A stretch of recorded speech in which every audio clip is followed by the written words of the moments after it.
What's going on, everybody? Welcome to the Rumpier Sports MMA show. We are back talking MMA. We got Drew here. Drew is new. He's golf guy, going to be on the MMA shows. We're going to do this weekly like we used to do. UFC 287, though. Great card here. Very excited. Izzy, Pereira, 2, could be 4 if you include the kickboxing matches.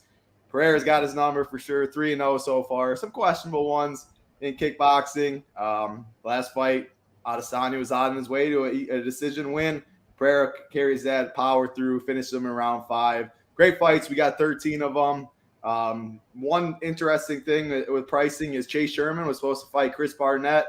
Barnett pulls out on Sunday. In steps Carl Williams, who is the second biggest favorite on the card. DraftKings doesn't change pricing after the first fight or after they already released pricing. So 8,800 Chase Sherman is one of the biggest dogs against 9,500 Carl Williams. So we'll go fight by fight, break it down.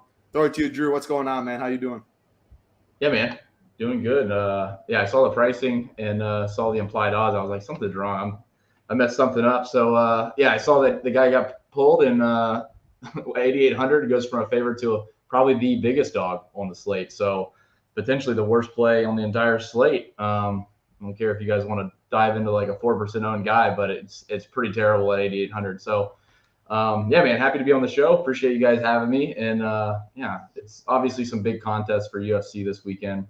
I think it's $25, $200K to first. So a decent card overall. And then with Izzy, obviously everyone loves Izzy. So yeah, we can start with the first fight if you want to dive into it. So first fight, we got Sam Hughes fighting Jaqueline Amarin. Let's go with it. Yep. Yeah. Okay.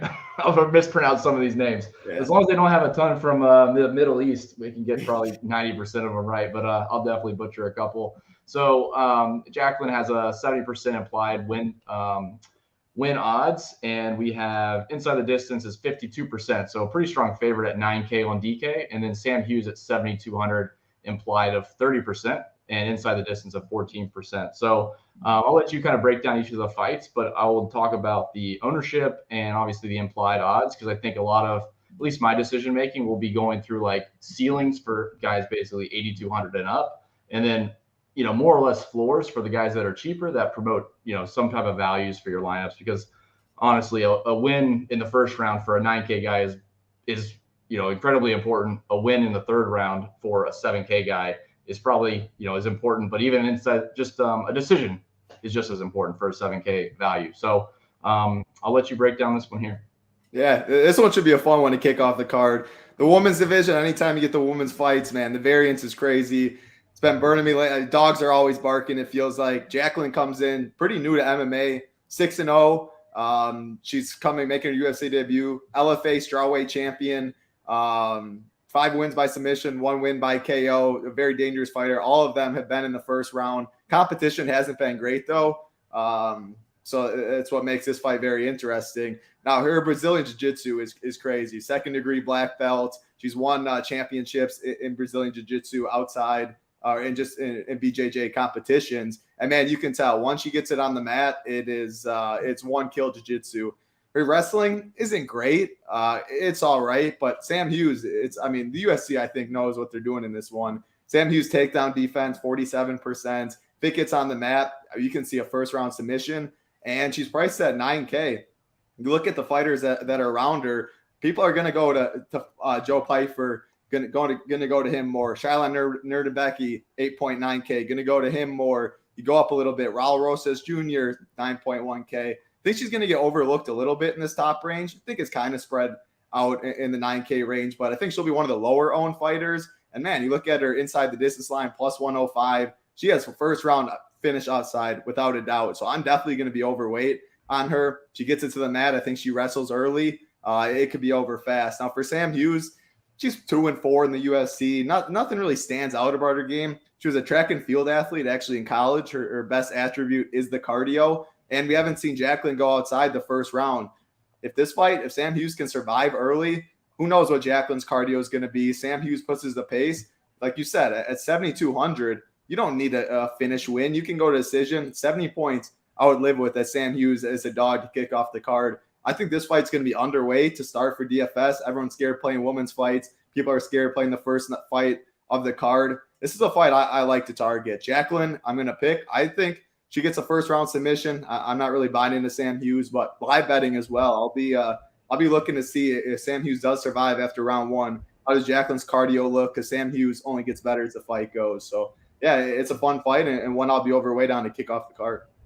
Yeah, I think it's interesting. So like the couple things that I really look at is like inside the distance is fine, but honestly, round one means a lot more, obviously, for the higher price guys and girls. And then round two means, enough, but still a little bit less than round one. And then obviously if you finish inside round three, and inside the distance is all those, right? So it's really interesting. If you look at Jaqueline versus like Rosas right above her, she's like, let's see, 26, 35, 34. So like 8% higher chance of finishing in round one than Raul. So I think if you look inside the distance number, it looks pretty close, but I really like her in round one, and the ceiling kind of shows that. So ownership is slightly higher than Raul, but like just talking from a price standpoint, I think Jaqueline's a really good one to start with. I'd be surprised, to be honest, too. I think Rosas is going to be 5-6% higher.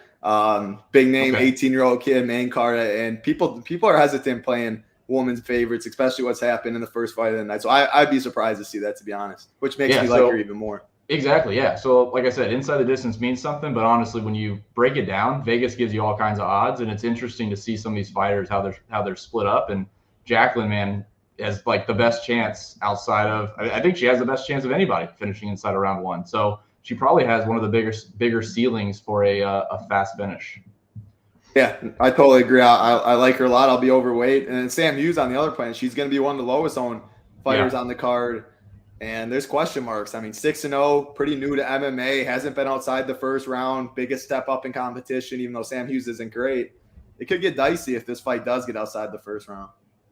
Yeah, for sure. Yeah, there's not a ton of really big dogs that I love, but you got to squeeze them in somewhere. She's definitely one of the better. I mean, at 11% owned, she's going to be one of the lower owned ones. So you're going to have to find someone down here to fill it out if you want some of the big GPP lineup. So anything on this fight, or do you want to move to the next one? No, it should be a fun one. I'll have a lot of exposure. And right off the bat, right? Like first fight of the night, you get some exposure, you'll be in good shape. So the next fight is Steve Garcia versus, here we go, Nuerdanbieke. Nuerdanbieke. How easy is that? Nuerdanbieke. So Steve Garcia is at 37% implied win. He's at 7,300, and Shaylon at 62.5%, 8,900. So it's not terrible. Obviously, I think the pricing there is pretty fair. Just looking really quick through my sheet on ownership. Yeah, similar to the last fight. So like Shaylon will be under 30% owned. Inside the distance is going to be in that same ballpark of 50%. So yeah, I mean, this one's fine. I still don't love it as a high ceiling, I guess. But I guess the pricing probably works if you're going to build a balanced lineup. So I'll let you kind of break it down. But yeah, I think it's probably pretty fair as far as pricing goes. Yeah, I like this. I like a lot of Steve Garcia fights in DFS. The dude walks forward, throws good volume, is very hittable on the feet. Look at his last three fights. First round finish, first round got finished, second round finish against Charlie Ontiveros. Ontiveros is no good either. He almost got finished in that first round, finishes the second. Meerschaert knocks him down twice. Garcia knocks down Hooper like 3 times in this last one.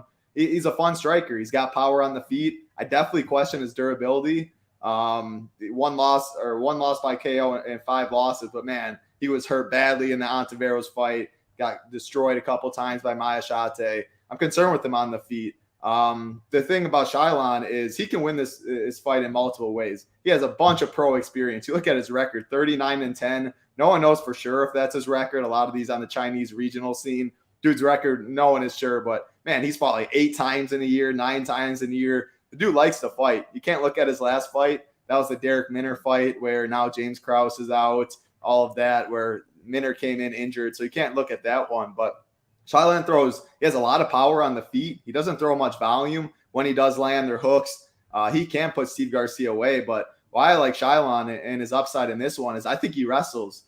He has good wrestling. He has good top control when he does get it on the mat. Showed that in the TJ Brown fight, the fight before Minner. And Steve Garcia is most dangerous when it's on the feet. On the feet, Steve Garcia is one of my favorite dogs on the card for sure at 7,300. Can knock out Chylon, even though he does have good durability. But Chylon mixes in his wrestling, which I expect. You could see 4 or 5 takedowns, 8, 9, 10 minutes of control time. He does have that upside at 8,900.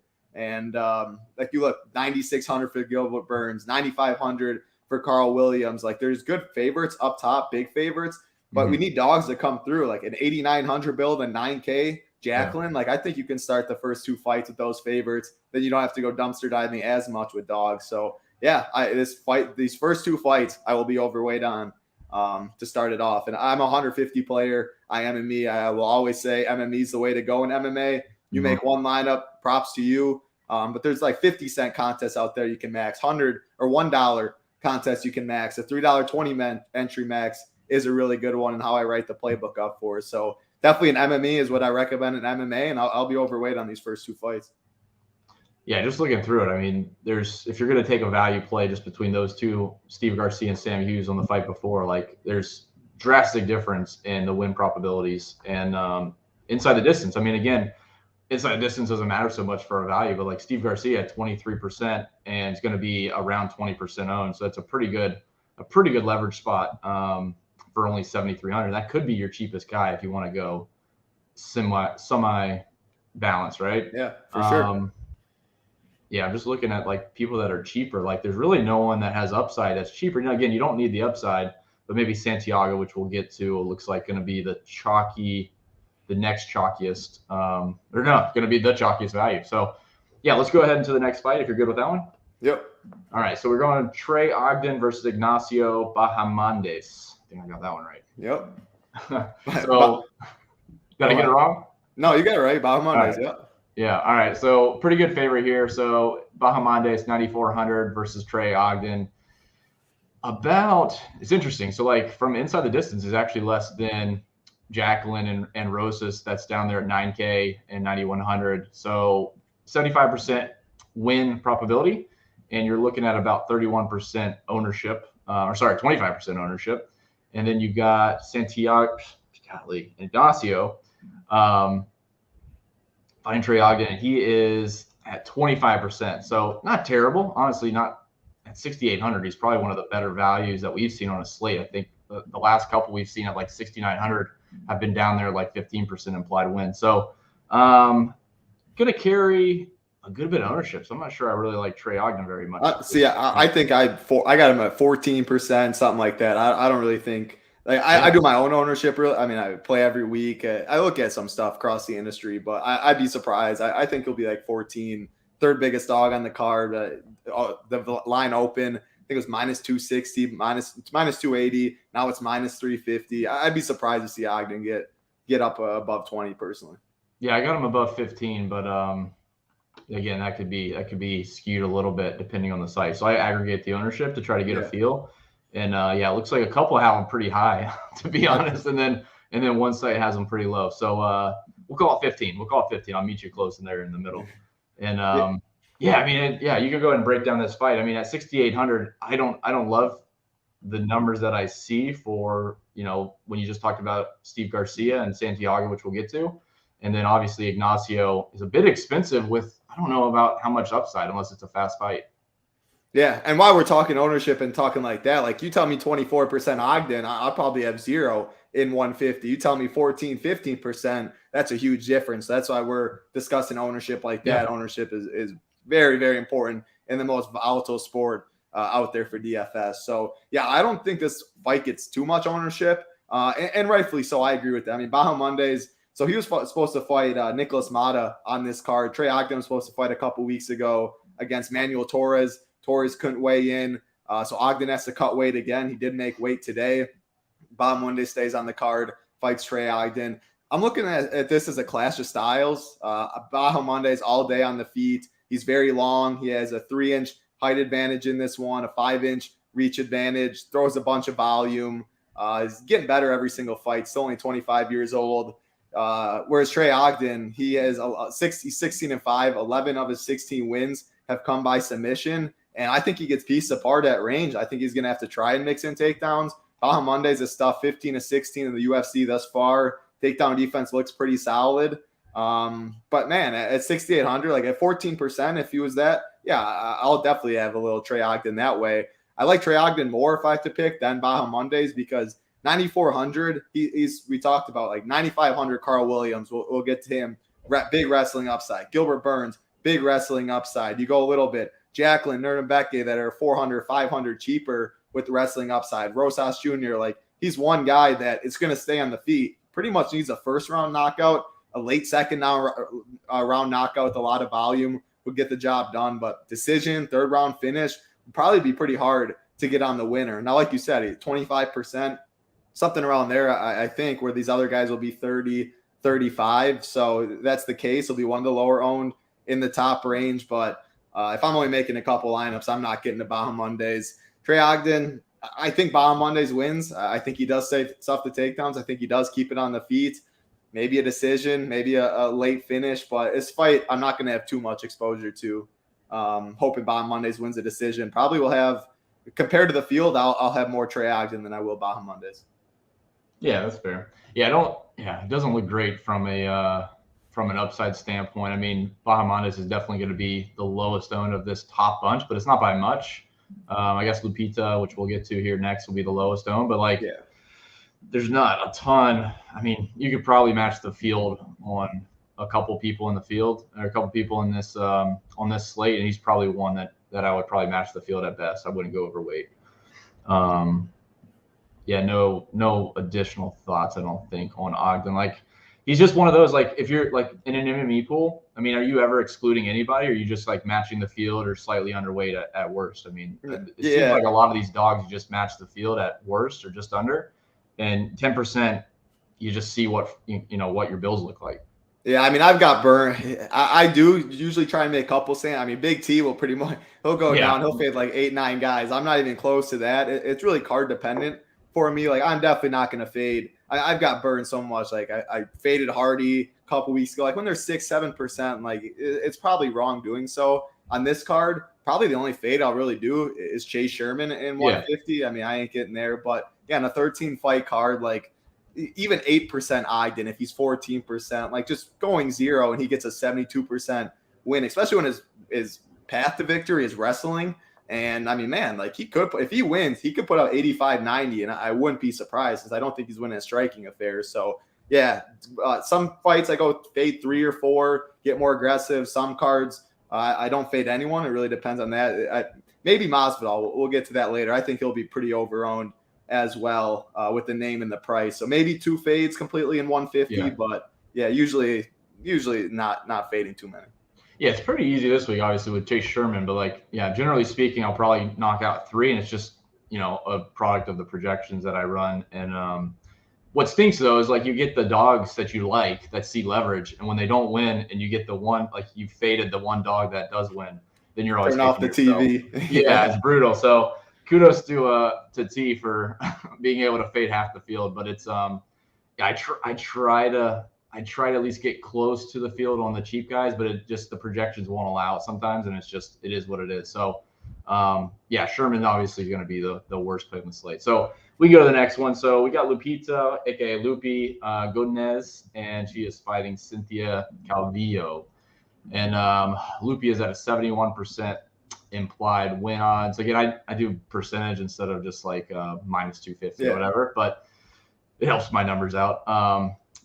One of the lowest inside the distance numbers, and that's probably why her ownership is going to be so low. So she's at 23%, and ironically, Cynthia is not far below her for inside the distance. Her win odds are at 29% or 30%.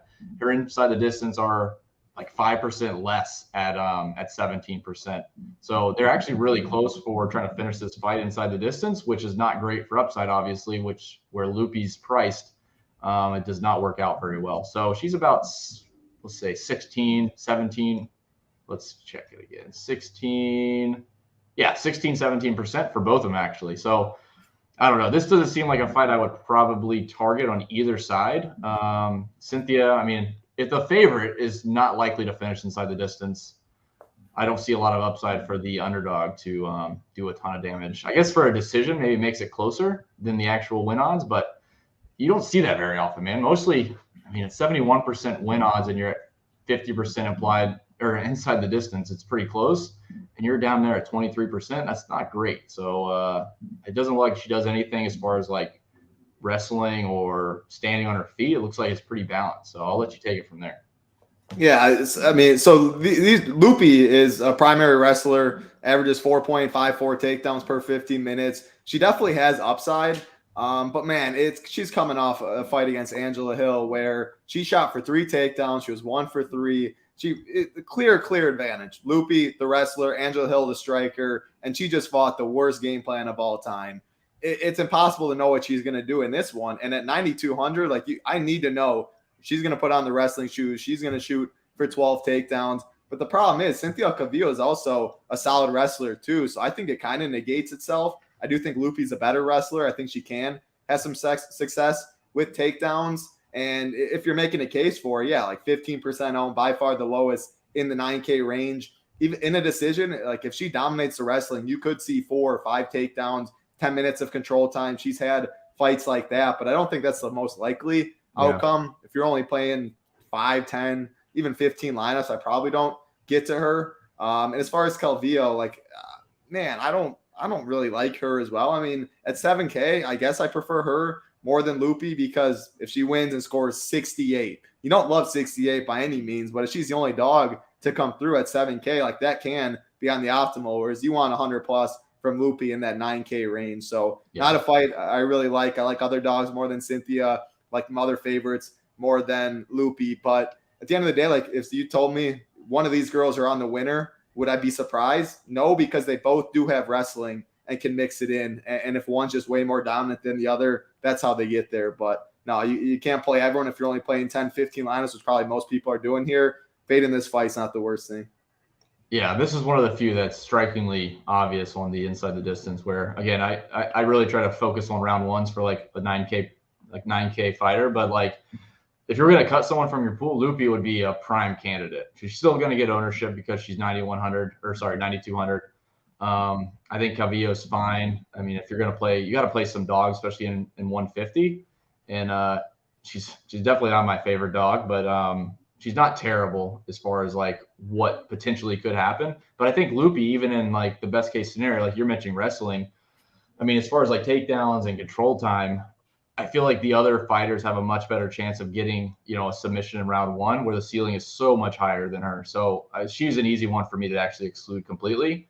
And I mean, there's enough good fighters up here that have similar win odds with double or, more than double, round 1 and round 2 odds to her, round 1, round 2, and round 3 implied inside the distance odds. So I think Lupi is fine for a fade. That's at least my take.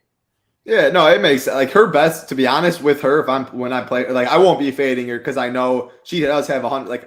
Her best path, if you want her on the optimal, is a decision because that could mean 6 takedowns, 12 minutes of control time. Sometimes those are bigger scores than second round, third round. So that's where I want her to be. And when I just see 15%, I don't want to be sharing with 20 people, 30 people, 40 people. You play Lupi, it's a lot easier to get more unique and stuff like that. So that's the case. I can see because I can see a path. If you just look at her a couple fights ago against Carnelosi, I had a bunch of her. She put at 120 something. There is a path like that. Now that's why I play MME. If I'm only doing 10 lineups, no, I'm not playing Lupi that way. But a decision is literally what you want. I think I don't see a finish. You want the 12 minutes control time, 8 takedowns, whatever it may be that way. Yeah, see, I kind of run a max exposure, and I would put her just over the ownership. I would be over if I ran lineups, I would allow over the ownership projection, but I wouldn't go more than 5% over the field. And that's I'm like that too.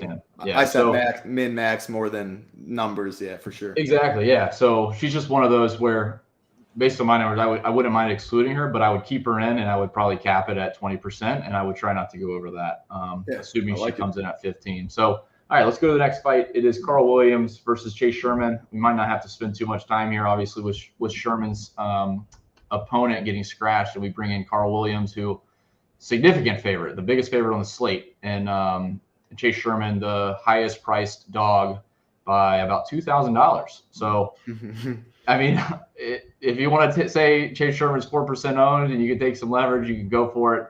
I'm just going to exclude him, not overthink it. It's just one of those that, over time, you're not going to win this fight. You're not going to win this battle, pardon the pun. So, yeah, I mean, if you want to break down the fight, go for it. But in this situation, I think it's so easy just to exclude Sherman, move on. As far as Carl Williams, if you want to talk him up, go for it. But I think that's the easiest path in this is don't overthink it. Like the ownership's going to be low, but it's probably fair as far as like him coming in as that big, priced high and getting a new opponent. It does not look great. Yeah, I'm with you. Like you will definitely see sharps out there who I respect that are going to probably play 8% Sherman or 7% Sherman and do it that way. It's not going to be me though. I'll have 0 and 150. I agree with you. Like 8,800, just say he gets a second round knockout. Like there is a path where that is still not optimal at 8,800 just because when he's around. So much has to go right.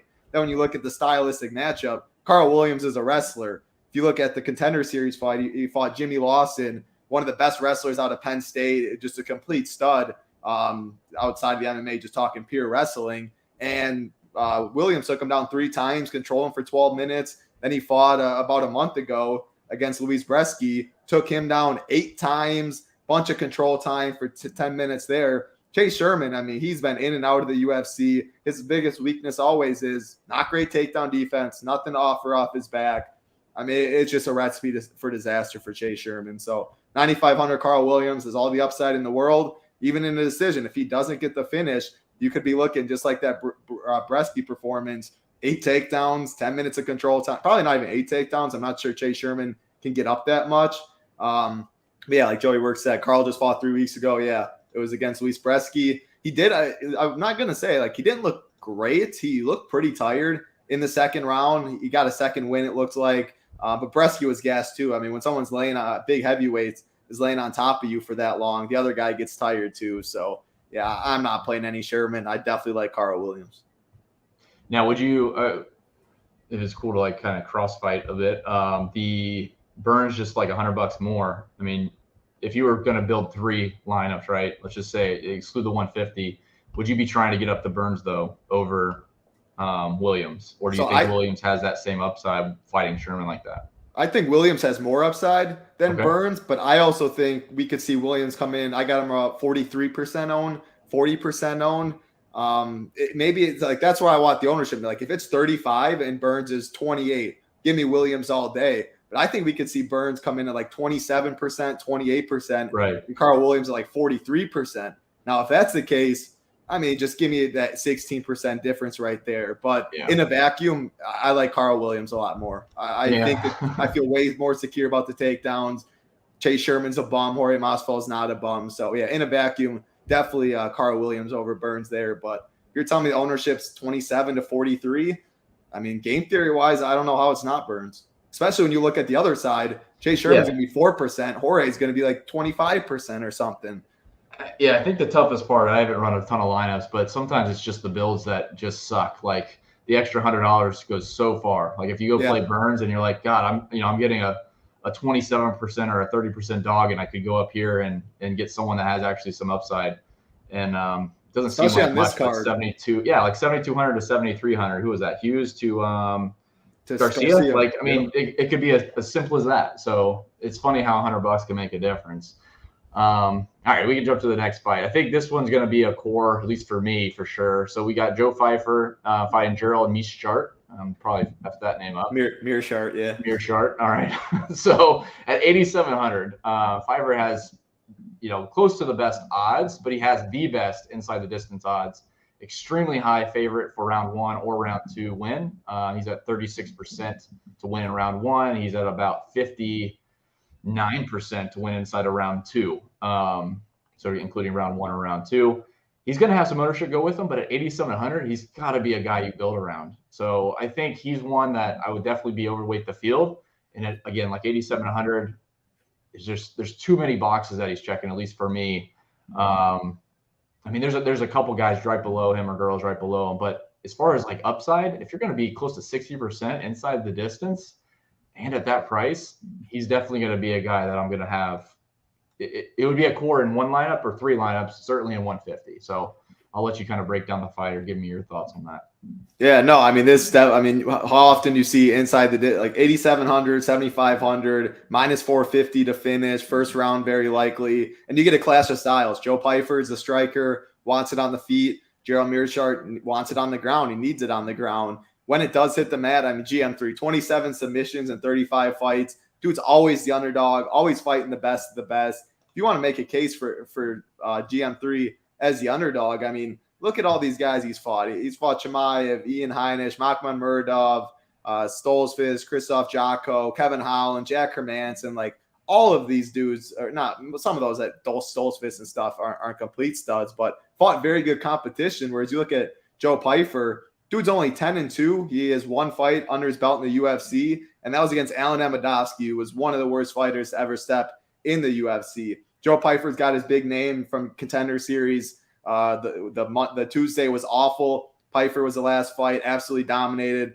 had a sick knockout. Dana White went crazy. Cool story with like Pfeiffer doesn't have a lot of money. Dana gave him money, put him under a home, stuff like that. Like, this is Dana's boy in more ways than just UFC, building his name. So it's a great fight, though. Gerald Meerschaert, if it's on the mat, he probably finds a submission. Pfeiffer's been submitted before. On the feet, it's Joe Pfeiffer all day. I think it's going to be Joe Pfeiffer all day. I mean, GM3, he finds ways to win. He's probably cost me more money than pretty much anyone on the UFC roster. The skill, I mean, he's not the greatest athlete. His striking isn't great, but the dude just finds a way to find the neck or find something. Hopefully Pfeiffer, he's training with Pat Sabatini. He's training with Sean Brady, great wrestlers in Philly. Man, if he comes in with any bit of a game plan, keep it on the feet, stuff the takedowns, kind of concerned about GM3's chin now as years go on, 35 years old. I think Pfeiffer knocks him out probably in the first round. But, man, this is why I play multiple lineups, because GM3, one of the best dogs on the card. I mean, I don't see how this fight doesn't finish. This is a good one. Yeah, so I think Pfeiffer makes sense as a core. I mean, obviously with Vegas so far behind him, that's an obvious play at 8,700. It has a tremendous amount of value and immense upside. But to your point, so like GM3, 25% chance of winning inside of round 2. So it's not like he's dead in the water. At 7,500, so you kind of got to get cute with, not playing too many guys over 9K. Probably have to cap it at 1 and then just litter the 8K range. But at 7,500, I mean, he's got the best upside to win in round 1 or round 2. And like you said, so if you broke it down that way, in the guys that he has fought, it's been good competition. Then that probably stands to help his chances again this week. As far as what Vegas is showing, like if he's going to be losing, then they got to kind of knock him down. But if he's losing against really good opponents, there's got to be some upside. So I like him. I mean, I would at least go overweight the field if he's only going to be. I have him at 17%. I don't know what you have him at. Somewhere around there. Yeah. So I just think he's going to be. Pfeiffer's going to be a core play, but you've got to have GM3 in your GPP pool, because there's a decent chance that he does finish, and he will finish inside the distance if he wins this fight. And not only that, you get all the leverage off of Joe Pfeiffer is going to be one of the chalkiest options too. So, I mean, it totally makes sense in this fight to be overweight. Yep, absolutely. All right, so we got let me pull her up. So we got Luana Pinheiro. Yep, Luana Pinheiro. Let me pull up the fight really fast. All right, Luana Pinheiro versus Michelle Waterson Gomez. Pretty close fight, right? 60% to 40% Luana as the favorite. Ownership wise, they're pretty close, right around 20%. Michelle's probably going to get closer to 15, but they're not going to be high owned. But like just going off of Pfeiffer's fight too, Luana, it's just a completely different fight. So maybe this is one of those where you're going to say, hey, the wrestling's going to save her. She's going to have some takedowns and going to have some control time. But as far as this fight, I don't have any interest in targeting this at all. Like they're both going to get some ownership just because they're pretty balanced. And obviously with Michelle being a dog, but not one of the bigger dogs at 7,600, she's going to get some ownership. I can write this fight off, man, and not be stressing over it. So that's where I stand. You can break it down though. No, it totally makes sense. I'm not going to have any Waterson at 7,600. I mean, plus 700 inside the distance line at 7,600. Even if she wins a decision and just say puts up 78, 80. Like, yeah, I would sign up for that. I wouldn't fade if I knew she was going to get 80 points at 7,600, but there's by no means that's a lock. Steve Garcia has way more upside. GM3's got way more upside. 7,600 isn't way dumpster diving. Whereas Luana Pinheiro, why I like her is ownership, I think, will be like 22%, something like that. You get the right owner or the ownership leverage from Pfeiffer. That's right there, 100 more. Everyone's going to go that range. And then Adrian Yanez is 100 less. Everyone's going to go there. I like looking in ranges that are kind of forgotten. And her fighting style, I mean, she has first round, second round winning upside. Her cardio is a little of a concern, but out of her 10 wins, 7 have come inside the distance. You look at her contender series fight, 1 in round one.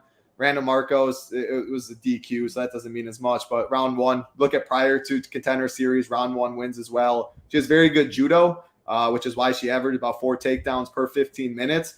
If she can get takedowns in this fight, if she can get some control time, maybe find a sub. She does have some power on the feet too when she lands. I'm more talking myself into this just because, like I said, Yanez 100 less, way more ownership. Pfeiffer 100 more, way more ownership. And she does fight in an aggressive style, which she has 100-point upside, I do believe. Whereas Waterson, I do not see much upside there. So talking ownership, talking who she's surrounded by, and in her past, she does have takedown upside.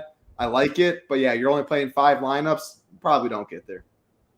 Yeah, it's interesting because, like Luana, I would be underweight the field if I wanted to include her in my pool. And Yanez, I would actually go overweight based on the ownership just because the odds are so much better at $100 less. But we'll get to that fight. So, I think I'm with you. I mean, I'm going to probably exclude Luana. Waterson, let's see. I mean, I think I just exclude her too at 7,600. There's no point. But, I mean, you would have to have, 3 things go right for Luana to – I mean, first she needs a ceiling decision. It looks like she's going to go to decision. So a ceiling decision. And then you would need Pfeiffer to lose or Yanez or somehow Izzy to fail, which I don't see how that happens. So, you need those people in the 8K to fail. That's why I think there's just a limited path to her being necessary. When we keep going, keep going, it'll make more sense on why I like it more because some of those things you said, I'm on Rob Font. I'm not on Adrian Yanez as much. I'm underweight on the Izzy fight. So, stuff like that makes me gravitate to this a little easier too. Okay, interesting. Yeah, Rob Font obviously not one of the better, values on the slate it looks like. So I'm curious to get your take. So we'll talk about Curtis and Gastelum. Is that right? Gastelum, yeah. So we have fight. Sorry, I have them misnumbered, so I got to filter them. So similar to the last fight, Kelvin at 55% implied odds, Chris Curtis at 45% odds. Ownership checking out right around 20% for both, so pretty much identical. Similar to the last fight, this is just one of those that you probably need exposure to because of the price, and maybe not need exposure, but you would probably get exposure if you kept them both in your pool. Neither one of them strike me as undervalued and a ton of leverage. Yeah, there's really no leverage in this situation, but if anything, I guess you would take the value on Curtis.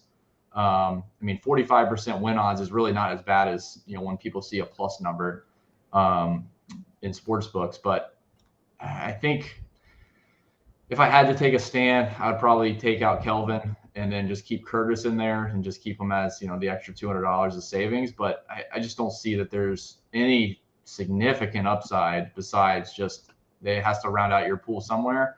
And sometimes these low 8Ks or high 7s just have to fall into your lineups, or you're going to be stuck with 2 dogs and a bunch of high 8s and low 9s. So you can break down this fight, but that's kind of where I see it. Yeah, no, I build the playbook for 20 entry below. I like that $3.20 entry max. I'm just going to exclude this whole fight. Like you said, people are going to land on it because of the price. That's how builds are going to force you to go. Exactly. I like the Stars and Scrubs build more. I would be shocked to see a finish in this fight. I'm very confident goes a decision. You can't knock out Calvin Gastelum. The dude's chin is iron. And as far as Chris Curtis, I don't think you're knocking out this guy either. Takedowns, I mean, maybe Calvin Gastelum could try and mix it in, but Chris Curtis' takedown defense is very good. I see a slow to mid-pace standing battle for 15 minutes. Winner scores 70, 75. And like you said, if you keep them in your pool, whatever optimizer you build, you're gonna land on this fight just because of the price. So So like I make way more stands in 20 entry and below. I'll just unclick both the buttons, not even be allowed to get it. And yeah, your coin flip, it's a coin flip fight, and then you're having to have an optimal performance. So you got to get the winner right and a big score. Just too much that needs to happen. I think this fight will be over-owned. I'll be fading it in 20 entry. Now, yeah, when you see my 150 builds, no, of course I'm not going to X out this fight 150 lineups. I don't know why you play 150 if you're going to make that huge of stands. Again, I don't play like Big T, but I will definitely be underweight on it. I'll set a max ownership that way. Yeah, I think like another good point really quick is like, I do a lot player by player and like figuring out what my max exposure is to the player, or to the fighter. But you kind of got to take an extra second to look at the fight exposure too, because some of these fights are just not going to be optimal enough times that like if you had 20% of both fighters, let's just say you had everything matched up, you had your projections and your max exposure, and somehow those two fighters both came in at 20%, you have 40% exposure to this fight. That's probably not going to do very well. I mean, it's probably a 20% exposure fight, and you got to pick your side. So, exactly. I mean, that's definitely something that's probably a leak in my game in the past is getting the players right, and then the overall fight exposure is just too high on certain just terrible, shitty fights. So I like that stand. That's definitely for a 20 max, and then obviously for the 150, just having some fillers. It's just something that you need if you want to finish first and then, finish 100th and worse. Like you kind of need those fillers sometimes to get a first place finish in GP, especially the big ones. So, all right, we can move on to the next fight. So we got Raul Rosas Jr. and Christian Rodriguez. So Rosas is going to be one of the bigger favorites. He actually, ironically, has one of my better leverage spots on the slate. 67.5% implied odds to win, 51% inside the distance. And again, he's looking at like 26% in round one and about 45% in round two. So like these guys are going to win in round one or round two, most likely, if he does have a good fight. Rodriguez at 7,100.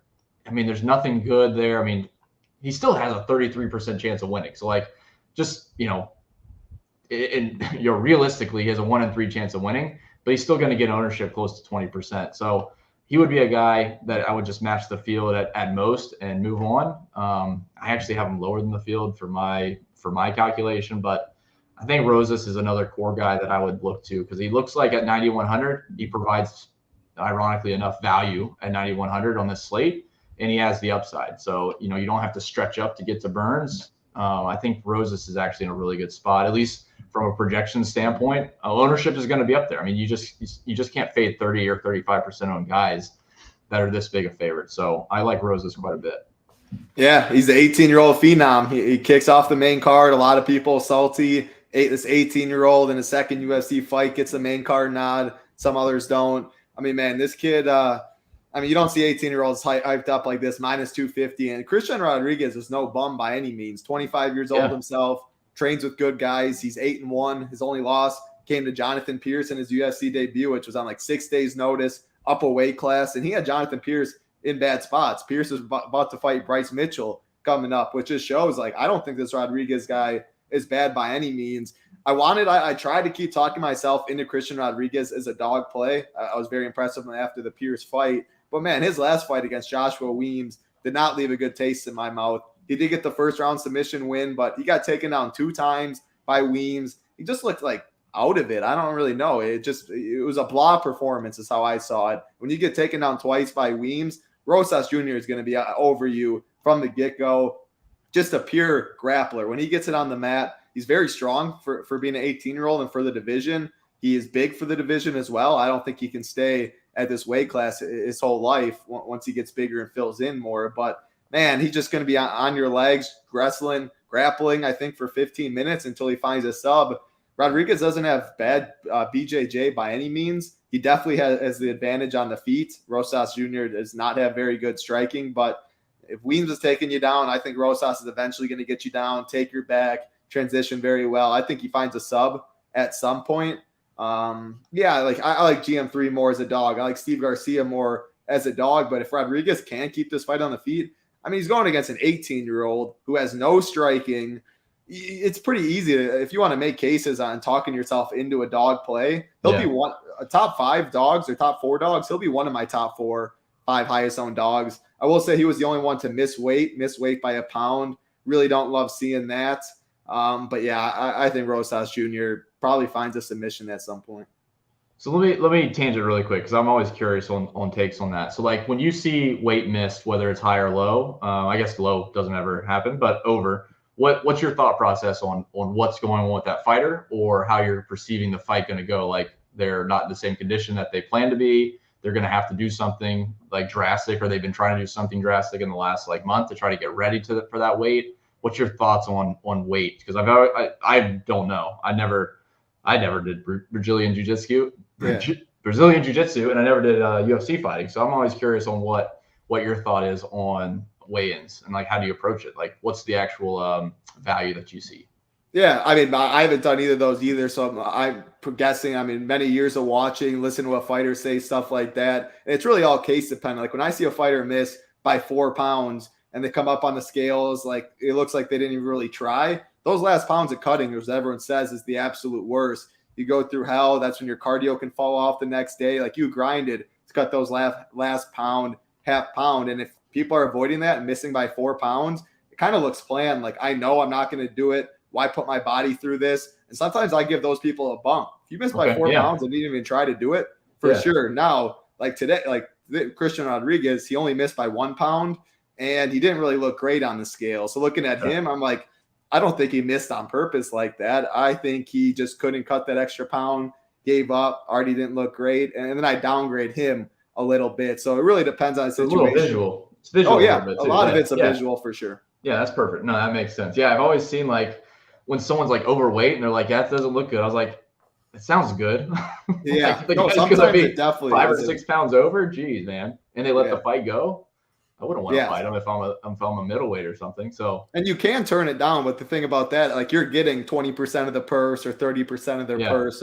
You have, and then if you do get fight of the night or something, you get their bonus too. So there's incentives. Dana knows what he's doing, but some people say I don't want to fight a guy 5 pounds over, which also makes sense. No, that's perfect. All right, cool. Yeah, I was always curious. That helped. So next fight, we are going to go to Kevin Holland versus Santiago. Oh shit, Ponzinibbio. Yep, there you go, Ponzinibbio. All right. So Kevin Holland, he's got a 67% win probability, 44% inside the distance, so a little bit less than Rosas. But overall, I mean, these guys are equally owned. 25% on both is what I have on that. Obviously, very different pricing. Santiago is going to be 33% implied odds, and at 25%, he's going to be one of the highest owned dogs on the slate. So I hate going to that. He'll probably be in the pool just based on the like inside the distance, and at 6,900, he provides some type of value. And again, he's at 33% win odds. Like 1 out of 3 times he's going to win this fight theoretically. But I think Kevin Holland's fine. He's probably not one of my. I mean, he grades out as a leveraged spot, but he's still. I wouldn't prioritize him in any of my builds. He'd definitely be in the pool for sure, but he's not like. I just think Rosas provides a lot of value relative to the ownership because they're both going to be similar, 25 to 30%. So I'll let you break down this fight, but I think Santiago is going to be a pretty big dog. So I'm curious what you're going to do here. Yeah, no, I agree with you. Pon's going to be definitely one of the most popular dogs. Kevin Holland, like Joey Work, a guy in here, said Holland putting Pon's asleep. Thing is, he needs to do it in round 1, maybe late round 2 to do it. He falls in the same boat as earlier, Ignacio Bahamondes, like 9,400 Bahamondes, 9,300 Kevin Holland. They're just surrounded by the whole 9K range and a lot of upper 8K, surrounded by wrestlers. There's so much more value on DK when they added the new scoring with top control, reversals, all this stuff. Like the upside is so much greater than fights that are going to play out on the mat that you expect. Whereas Kevin Holland's not taking this fight to the mat. Bahamondes is not taking this fight to the mat. If Holland doesn't get a knockout in rounds 1 or 2, round 3 decision, like he's not going to be optimal at 9,300. So I definitely have a lot more interest in Ponzinibbio, even though Kevin Holland's my pick. I do think Kevin Holland wins. 8-inch reach advantage, 3-inch height advantage, but he's also $2,400 more. Now, yeah, I like Ponzinibbio. I think it's going to be a competitive fight on the feet. I think Ponzinibbio's got to mix in the leg kicks early. Holland's got the distance, pump out the jab, throw a solid volume.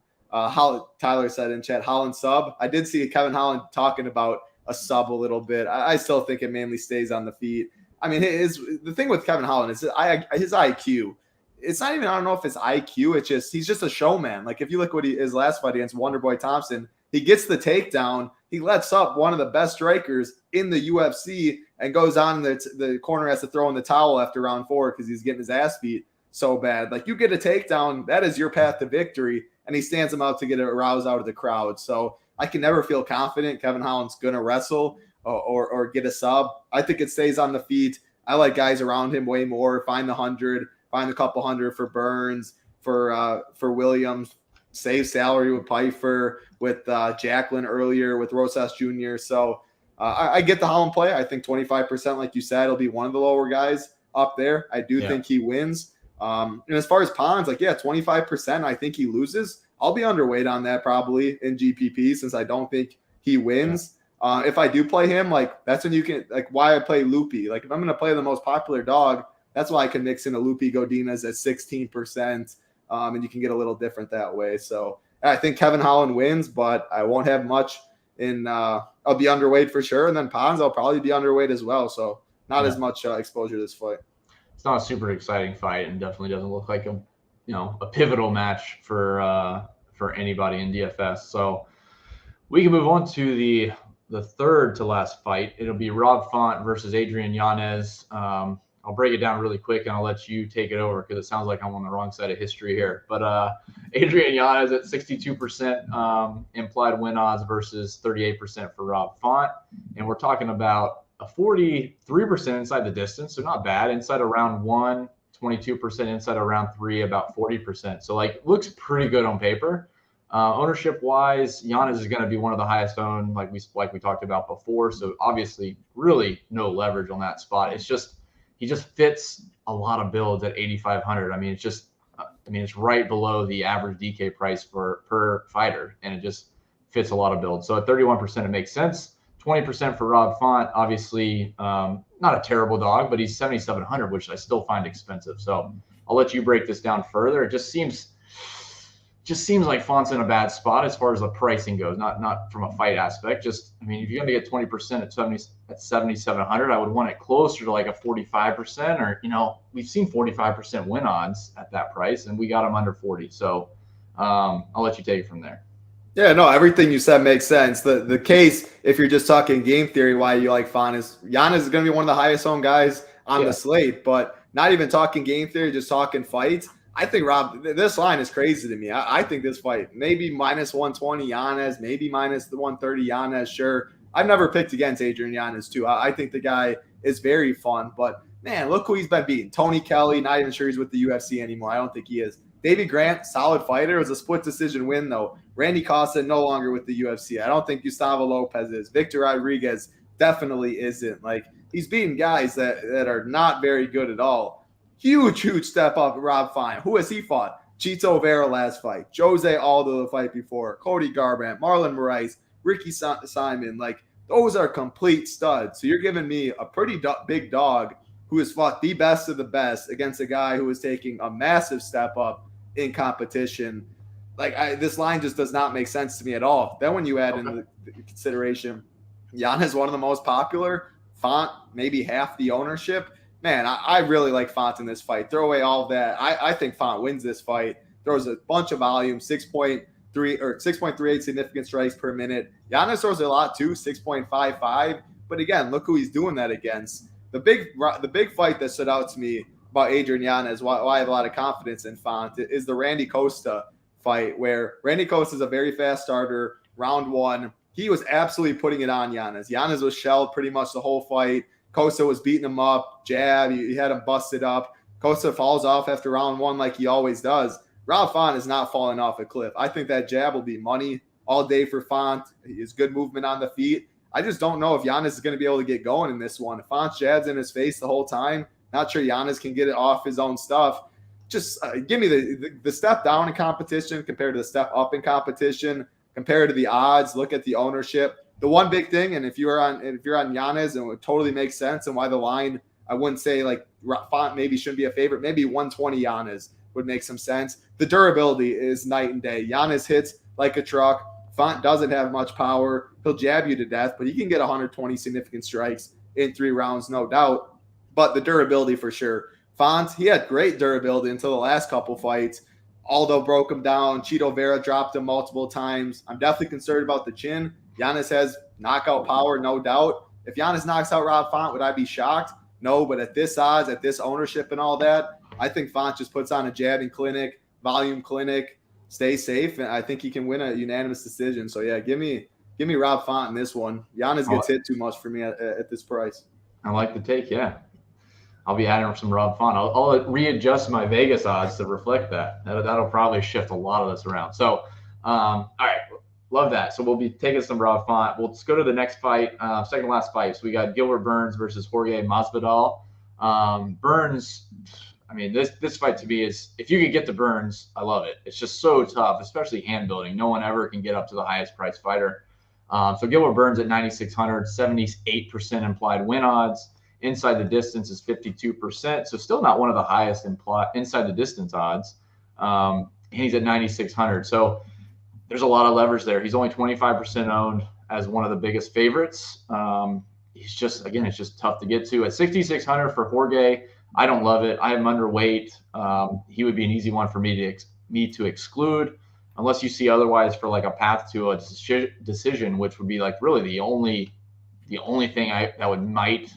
But again, he's so high owned. Like, to me, 15% for where he's placed, I don't love it. So I probably just exclude him. I mean, unless you just say it's completely wrong, like the Font fight. But Gilbert Burns, I love. It's just expensive, tough to get to.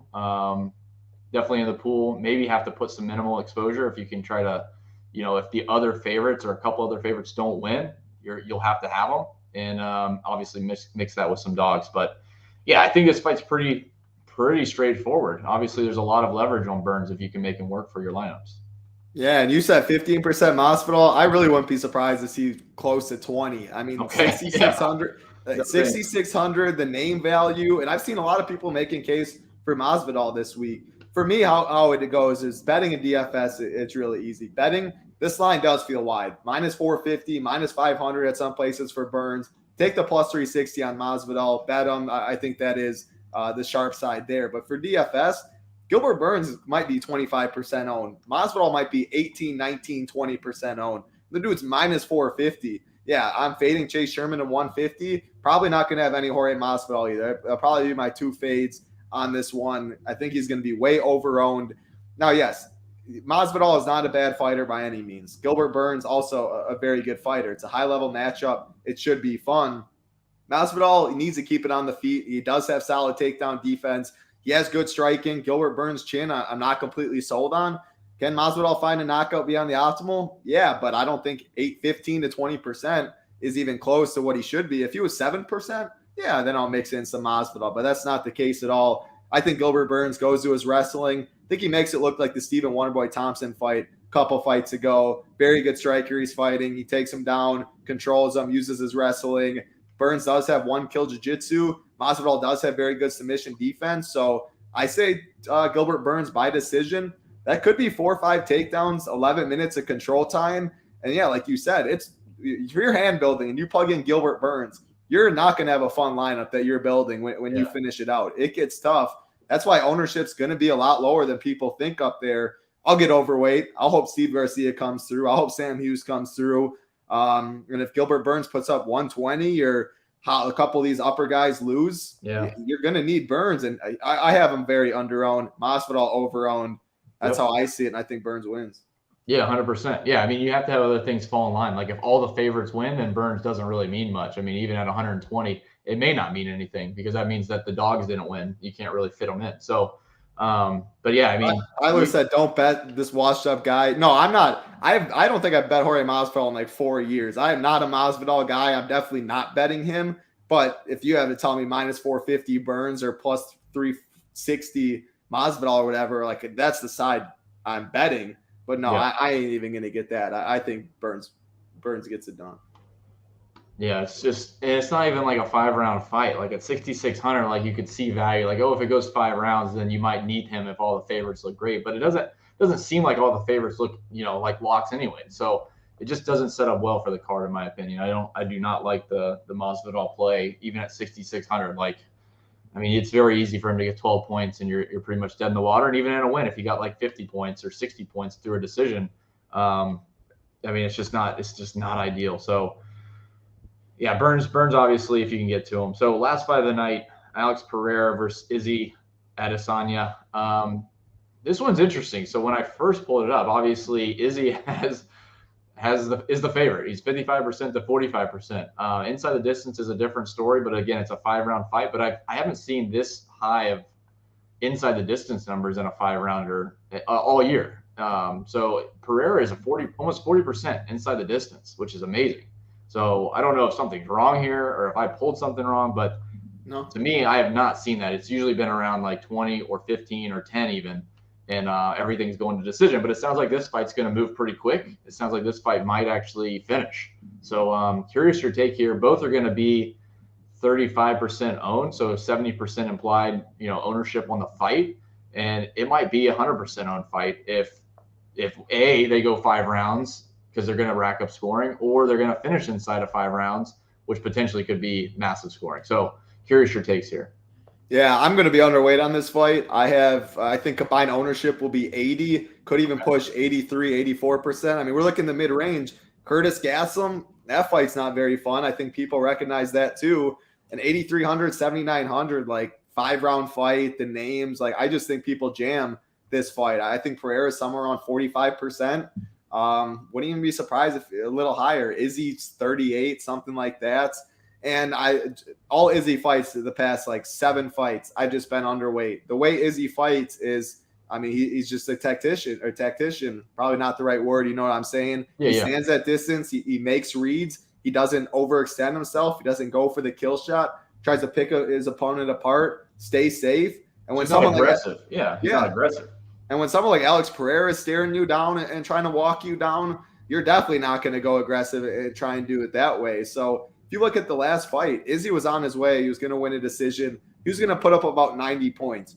You say Izzy, the winner in this scores 90 points at 83% combined ownership, I will take my chance. And if it's not on there, and man, that's just how Izzy fights go. And Vegas expected a finish. I think it goes to decision. If there is a finish, I think it's Alex Pereira. I don't think Izzy finishes Pereira. However, Izzy did have, I think it was at the end of the second round, Pereira absolutely wobbled.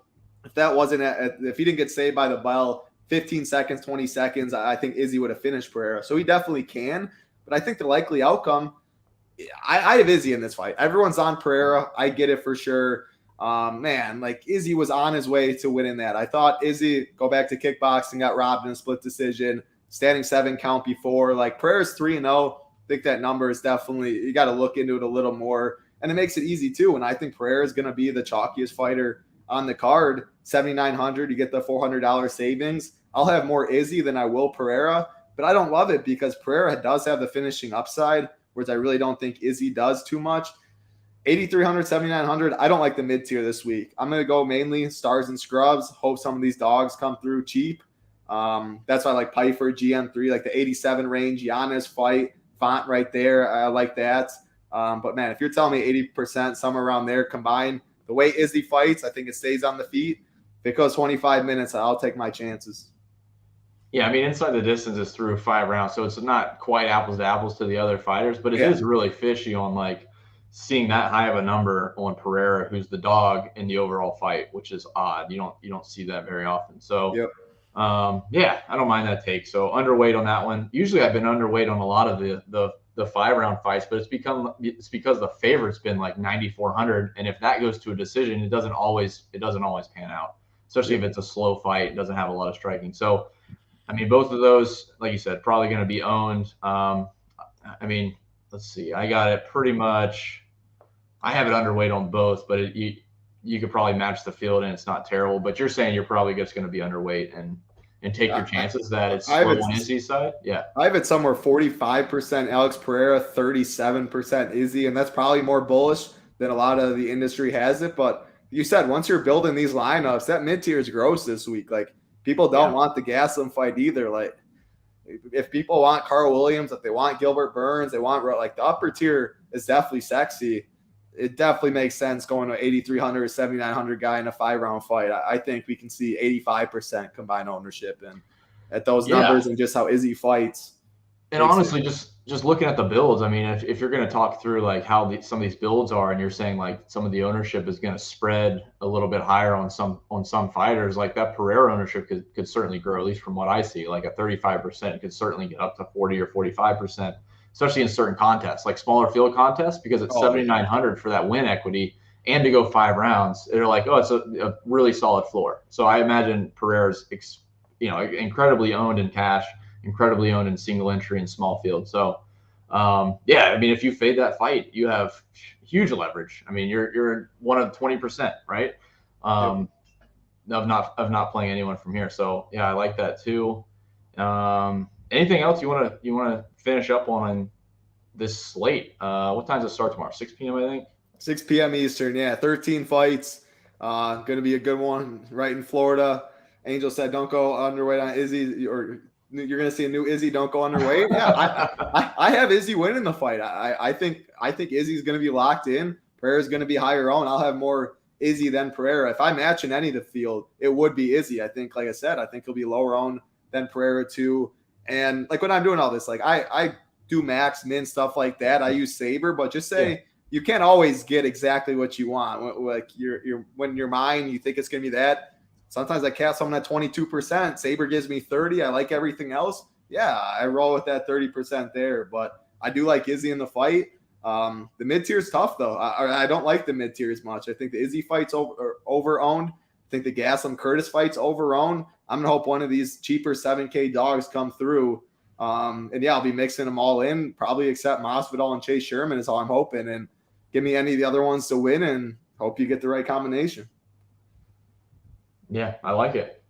All right, man. I think that's all I got. I got nothing else on the ownership, and like I said, there's a couple core plays in there, and then the rest is just trying to get your pool right, get your ownership exposures right. So, yeah, I'm good on my side. Absolutely.